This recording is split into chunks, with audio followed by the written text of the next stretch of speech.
کتاب و سنت میں قیامت کے تعلق سے مختلف مضامین ہیں، مختلف ٹاپکس ہیں.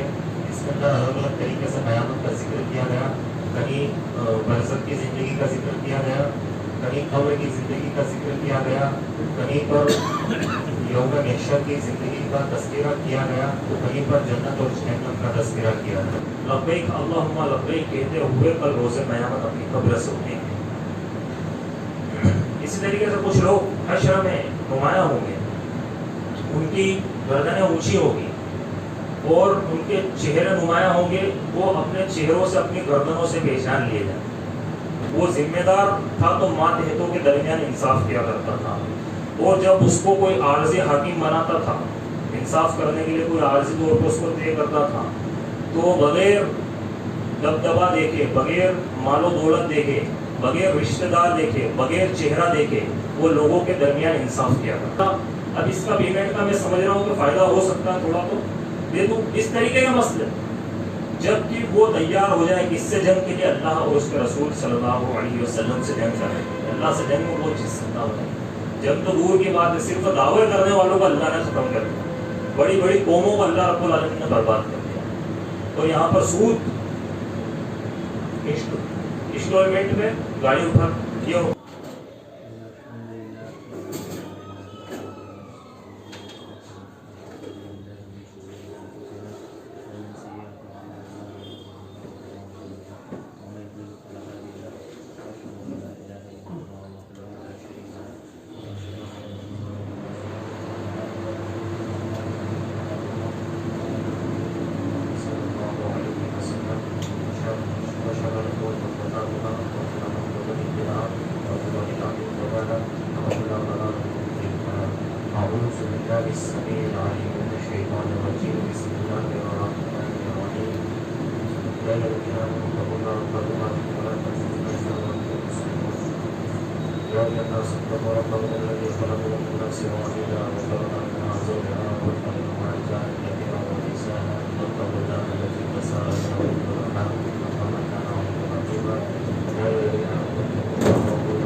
السلام علیکم ورحمۃ اللہ وبرکاتہ.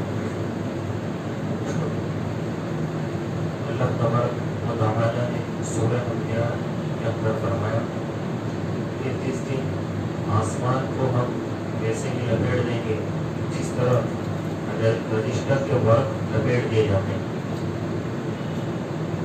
رجسٹر کے جو کاغذ ہوتے ہیں، اوراق ہوتے ہیں، جس طریقے سے ان کو لپیٹا جاتا ہے اسی طریقے سے اللہ رب العزت آسمان کو لپیٹ دے گا. اور جس طرح ہم نے پہلی تخلیق کا آغاز کیا، دوبارہ پھر سے ہم اس کا اسی طریقے سے اعادہ کریں گے. یہ ایک وعدہ ہے جو ہمارے ذمے ہیں، ہم ایسا کر کے رہنے والے. اللہ رب العالمین نے کہا کہ ہم ایسا کر کے رہنے والے. کتاب و سنت میں قیامت کے تعلق سے مختلف مضامین ہیں، مختلف ٹاپکس ہیں. اس کے اندر الگ الگ طریقے سے قیامت کا ذکر کیا گیا. کہیں برزخ کی زندگی کا ذکر کیا گیا، کہیں قبر کی زندگی کا ذکر کیا گیا، کہیں پر یوم محشر کی زندگی کا تذکرہ کیا گیا، تو کہیں پر جنت اور جہنم کا تذکرہ کیا گیا، جہنم کے اندر کے عذابات کا ذکر کیا گیا. تو اس طریقے سے الگ الگ قسموں سے اللہ رب العالمین نے کچھ مضامین کو قیامت کے تعلق سے قرآن مجید کے اندر تقسیم کیا. انہیں میں سے ایک موضوع ہے کہ روز قیامت انسان کس حال میں آئے گا، اس حال میں انسان کو اللہ رب العالمین اٹھائے گا. یہ ایک بڑا وسیع موضوع ہے جس کو اس چھوٹے سے وقت کے اندر سمیٹ پانا بڑا مشکل ہے، لیکن انشاءاللہ تبارک و تعالیٰ ہم اس کے کچھ گوشوں کے تعلق سے بات کریں گے.